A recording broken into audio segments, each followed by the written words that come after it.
It was kind of a panic moment a little bit because he had to chase that thing down. He's fighting the current to get over there to be able to block Alejo, and he did that and then improved. He got like a 6-point ride, I think. So awesome work there from Felipe. He's made himself a winner once again, and he needed to do that if he wants to be in that title talk towards the end of the season. He already missed a few events, so this is a big event for him.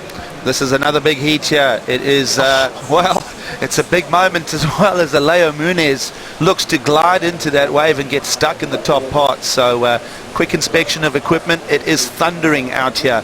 Stormy, strong, slurping bowls here in Rio de Janeiro, and that will suit John Florence just fine, right? North swell, north wind, Ehukai Beach Park. That's what this is, fighting the current, having those quick suck out beach break barrels, and here he is. Well, here we go. Stalls, a nice deeper version than what we saw in the first heat, and he'll knife that second turn real quickly. Holds on. Look at this management right here. Yeah. Quickly in the barrel, comes out, finishes the move, straight to his belly, comes in, he's going to grab the ski, doesn't even chance paddling back out. It's not going to have to worry about it. He hasn't even paddled out yet. He took the ski out, he paddled in, probably held position, caught that wave. Now he's not even going to get pounded on the way out, because that's the part too that, as you see the replay here, straight into it. You see that arm anchored into the wall to slow him down. He also is using his feet to kind of hold the board back and stall. See, look at there, you can see everything he's trying to do. You see that leg back there?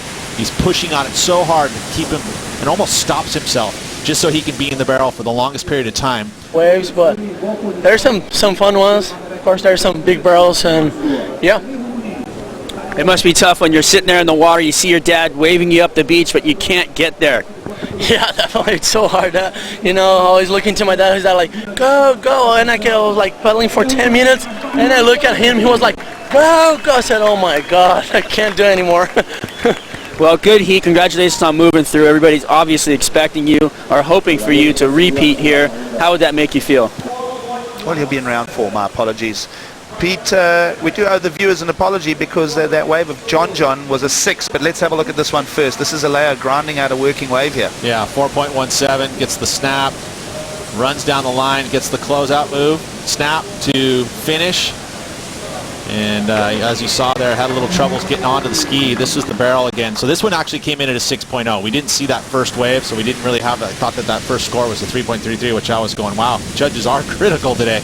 But that one, good score. As you see, look at the technique. He drags the arm, stalls with the knee, everything there. All that barrel riding skill that he has learned through riding the North Shore barrels. Coming to experience right here in Baja de Tijuca. In Brazil, we do have that first ride now of John Florence. We'll tee that up and have a look at it, Pete. Oh, another little quick barrel, but this one shuts down on him. He's able to punch through, so we didn't get to see this wave. It came in at 3.33. That was it. All right, so there's a good comparison of giving numbers for tubes. One with a little real shampoo doggy door for the 3.33, and then that cleaner, deeper stalling technique, Pete.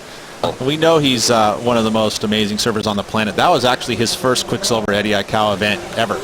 He had been invited for the last couple of years, but never getting the chance to actually compete. And then shows up on the day of days and performed amazing. John, priority, good snap.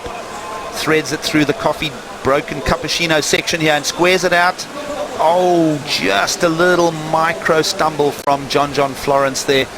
But well, we're talking about how proficient he is in the big stuff. Let's take a look at this replay here. Had priority, so Alejo had to relinquish that. You see big carving snap. That was a beautiful turn. He really needed to finish this though if you wanted to see this wave go up into the good to excellent range. You see, look at this turn though. Lays into it. Bunch of power, bunch of speed, and then here the finish move. It was a tough section. There was all that foam that grabbed the nose of his board. It slowed him down, so he wasn't able to ricochet off that lip and get out into the flats to land clean. He's been able to be globally traveled. The fact that he's learned so many different languages, his schooling. I mean, it's just a young man. He's an amazing young human. Yeah, we can't say enough about him. Alejo Muniz goes down the elevated drop and doesn't get to set the rail and drive through that pit section. Actually, funny you did. Yesterday afternoon, there was a little flare-up, and when you look at maps, you got action. Get back to that. All right, we'll talk more about the Big Wave Tour, but meanwhile, that's a big maneuver for Alejo Muniz. one big click for him there, and you'll see they hardly travel. They go about 10-15 meters, and then they're already on the inshore side of the surf zone, the detonation area. And here it is. You know, this one, weird wave, right? It had this little crease in the middle of it. He has to go up and over it, but then loads up with a ton of speed, goes and tacks the lip, and then the wave shuts down. So just the one move there from Alejo Muniz. But it will go and factor into his top two. Needs a 6.56 to catch John Florence. And we start to see the action really quick, you know, in the very beginning of the heat. And then it starts to back off in the midway because they start to get a little bit more choosy. You start to utilize priority, and you're holding on. You let waves go by because you want to go, okay, I want to be able to get a solid wave right out of the gates. Wow, what about this big wedge for John? That thing is gassing all over him. He made the drop. You see how much churning turbulence is there. It's picking up the sand and pouring it down. And John's going to choose the paddle here, Pete. Yeah, and sometimes you'll get waves, or the ocean will allow you to jump in that rip, and it's just a fast track to get out. Let's take a look at the replay here. Dredging barrel, like you said, underneath it. Not really any tube time here. It just gets to the car as that wave. You talk about gassing, but that's that pressure. It sucks air in like a vacuum.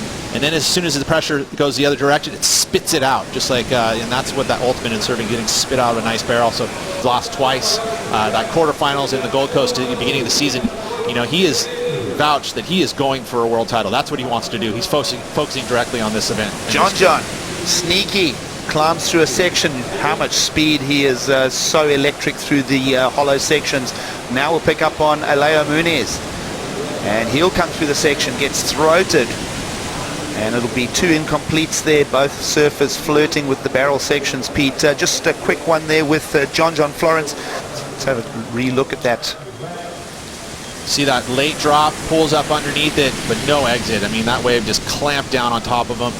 Little hand splash there, knew that that was an opportunity lost. And it's been, you know, it's been a frustrating heat for him. And of course, Stu Kennedy taking out John in the quarterfinals. And now, priority. Now that's smart moving from John. Pocket his section. He just flirts with it. He loves being in the funnel there. And not a particularly deep one though, Pete, but a blocking. So you mentioned two objectives there for John as we moved into the final minutes here of this heat. Well, and he did one of them. I don't know if he's actually improved. I don't think he will have improved on his situation though. And I mean, this wave looked like it had opportunity. Took off late, tried to get up underneath it, but not really barrel, just a little pocket ride. And the judges know that, weren't going to buy in on it, of 1.43. You see late technique. I mean, if that wave had had a longer section and disappeared from view, it would have been a brilliant wave, but instead only a 1.4. Oh, interesting. I mean, when you see a wave like that may have a barrel opportunity, that's the thing. It's a barrel could easily score upwards into this excellent range, so you got to be careful. Here's a corner for Alejo Muniz. Oh, and the bottom will drop out, and he'll just lose contact with the surfboard and go down.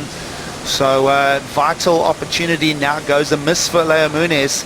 You see, that's that second visual frustration that we're seeing from him there, and understandably. It sucked over the falls. You know, he stood up, and that was the start. So it's been this constant frustration here, and you see what goes. It's really sucking out. A lot of water moving.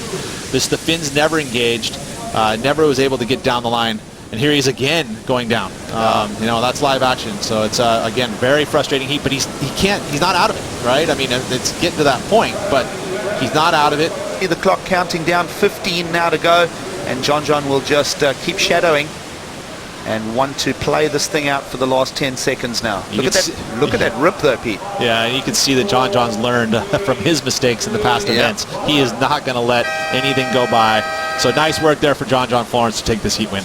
All right, so John Florence will get the up over Alejo Muniz.